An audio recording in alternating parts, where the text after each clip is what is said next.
The clicking of the camera shutter pierced the silence of my apartment like a gunshot in the dead of night. My eyes flew open, heart racing as I scanned the dark room. Nothing looked out of place, yet my skin prickled with unease. Slowly, I sat up, listening intently. Only the hum of the AC and the pounding of my heart filled my ears. Just as I began convincing myself it was only a dream, a bright flash lit up the room. There was someone here with me, watching me as I slept, capturing my unconscious form on film. Bile rose in my throat, and I had to choke back a scream. Who would do something so twisted? I had no boyfriend, no crazy ex that would pull a stunt like this, and I always double-checked the lock before bed. My mind raced, trying to make sense of how someone could have gotten in. A noise from the closet snapped me to attention. Gripping the baseball bat that I kept by my nightstand, I slowly crept towards the source. The closet door was open just a crack and seemed to beckon me closer. I hesitated, then in one swift movement pulled the door open, bat raised and ready to strike. Only coats and shadows greeted me. Turning in a slow circle, I searched every nook and cranny of my apartment, finding no one. Yet the feeling of being watched persisted. I hurried to the front door to check the lock. Still securely fastened. The deadbolt too was engaged. No windows or balcony access. No signs of forced entry. So how was this psycho getting in to take pictures of me sleeping? A chill ran down my spine as a horrible thought emerged. What if he was already inside when I went to bed? I sank to the floor as the realization hit me. Some creep had been hiding in my closet, mere feet from where I lay vulnerable and unconscious. Bile rose in my throat as I imagined him leering over me, camera in hand, reaching out to touch me as I slept. I squeezed my eyes shut, hot tears spilling down my cheeks. My safety, my solitude, my sanity, all shattered by this stranger's twisted obsession. What did he want from me? Why me? I drew my knees to my chest, body quaking. I had to get out of here. But it was the dead of night, and I had no one to call for help.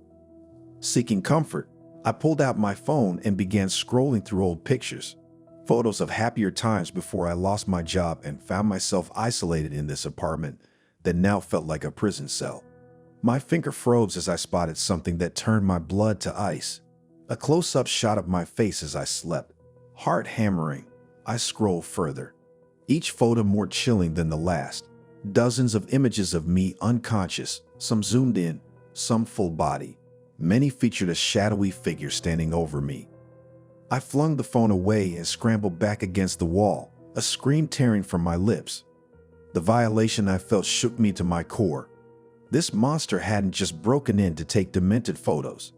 He was already here, living in my home, watching me day and night for who knows how long. I had to escape. Now, adrenaline flooded my veins as I leaped to my feet, throwing on clothes with shaking hands. I didn't bother to pack or even put on shoes despite the freezing temperatures outside. I just had to get out. I unlocked the 3 deadbolts on my door, movement stiff and fumbling. Any second I expected to feel his hands on my shoulders, pulling me back into the dark apartment that had become my prison.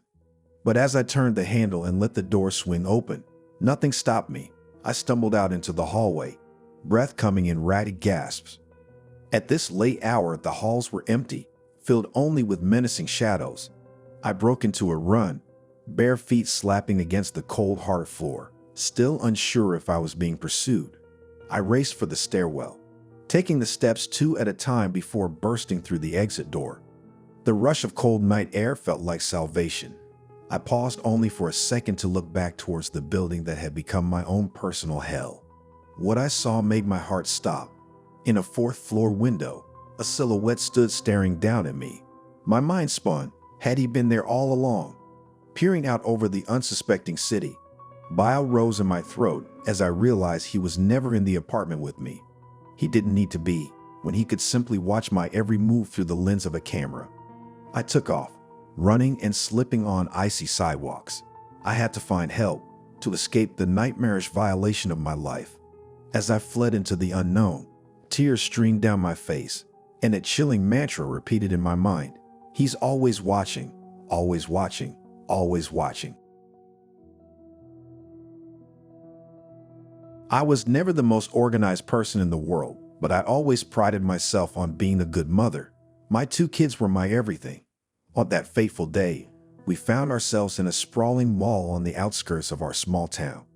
Little Danny was 6 and Katie was 4. I loved them more than life itself, but as a single mother with 2 jobs, I was often pushed to the brink of exhaustion. That Saturday, we were in the mall for a quick shopping trip. The kids loved the toy store, and I had promised to buy them a treat. Juggling a shopping list and trying to keep an eye on both of them was always a challenge. In a brief moment of distraction, I lost sight of Danny. My heart pounded in my chest as I spun in circles, calling his name. The kaleidoscope of mall noises seemed to amplify as fear set in. Katie looked up at me, her big blue eyes wide with concern.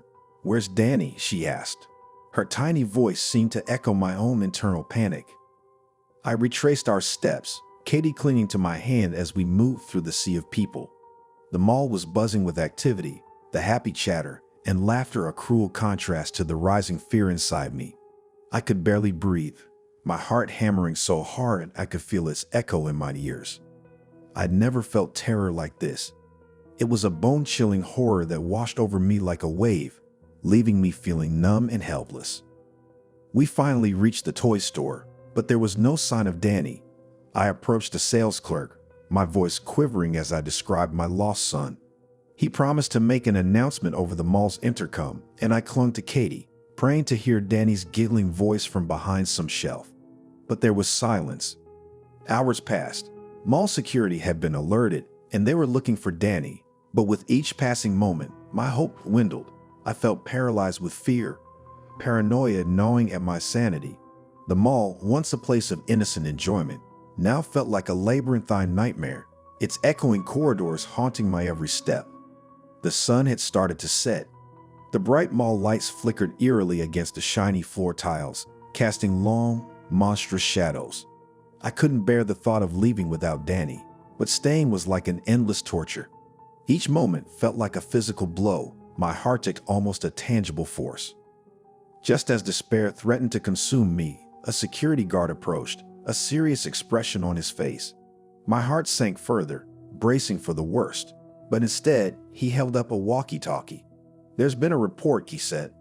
"A boy matching your son's description was found in a maintenance area. He's okay." The relief was so intense, I nearly collapsed. With the guard leading us, we navigated the labyrinthine service corridors to the basement. The cold concrete and humming machinery were worlds away from the glamorous mall above, adding a surreal touch to my already frayed nerves. There he was, Danny, safe and sound. He was sitting in the lap of a man, a maintenance worker. They were sharing a candy bar. Danny looked up, his face lighting up as he saw me. "Mommy," he cried out, rushing to me. The maintenance worker got up, a gentle smile on his tired face. "Found him wandering around here. He said he was looking for his lost toy." "He's a brave little fella," he said, his eyes meeting mine. I hugged Danny so tightly, feeling his small body quiver with sobs. I realized I was crying too. It was a storm of emotions, but mostly it was relief. A paralyzing fear had released its grip, and all that remained was the aftermath of the horror and the uncontainable joy of holding my son again. As we left the cold basement, heading back into the bright lights of the mall, I felt an overwhelming wave of gratitude, the ordeal leaving a sobering imprint on my heart.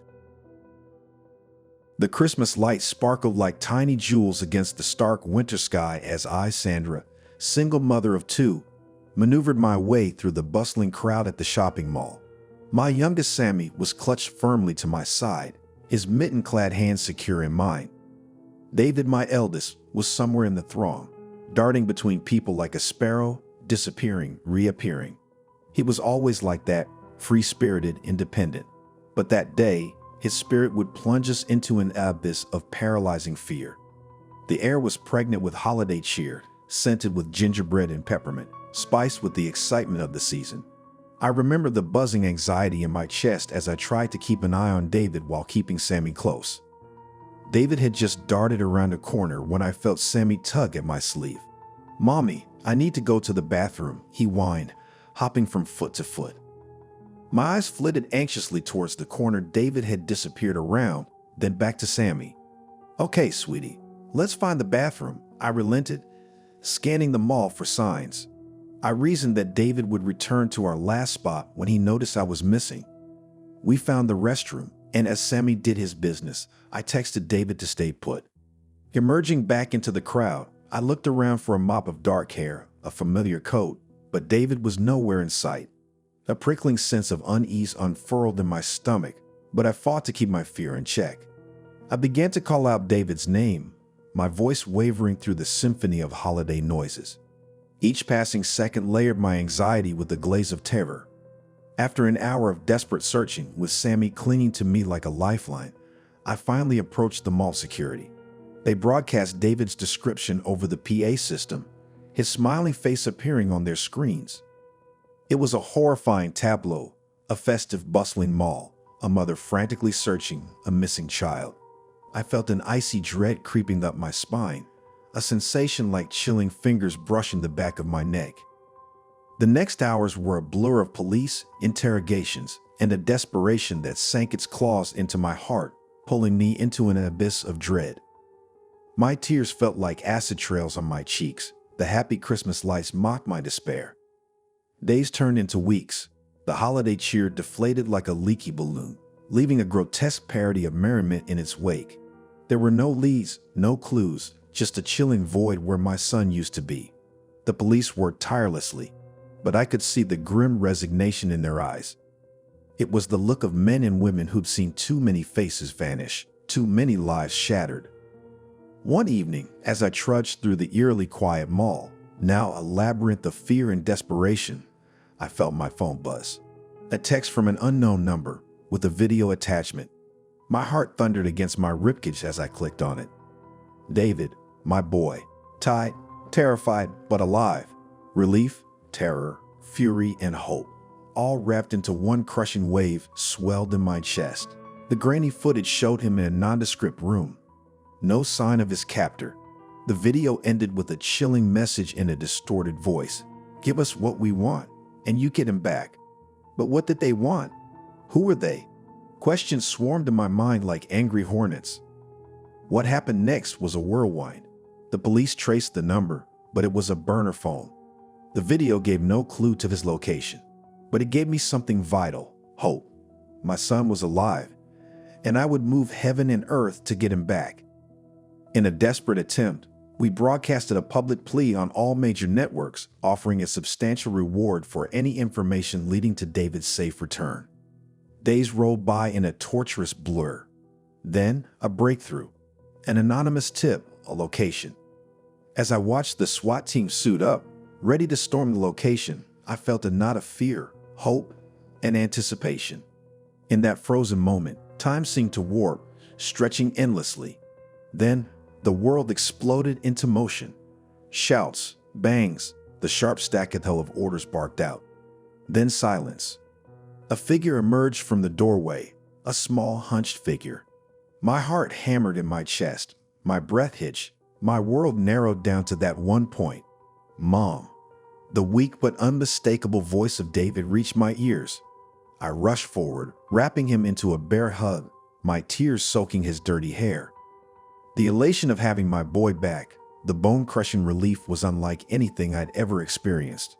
As we later learned, the kidnapper was a deranged man, motivated by a twisted desire to feel powerful. He was apprehended without resistance, a mouse cornered by Cass. My David, my brave boy, survived. We survived. The memory of that holiday season will always be a grim reminder of the horror we endured. But it also stands as a testament to our resilience, the power of hope, and a mother's undying love.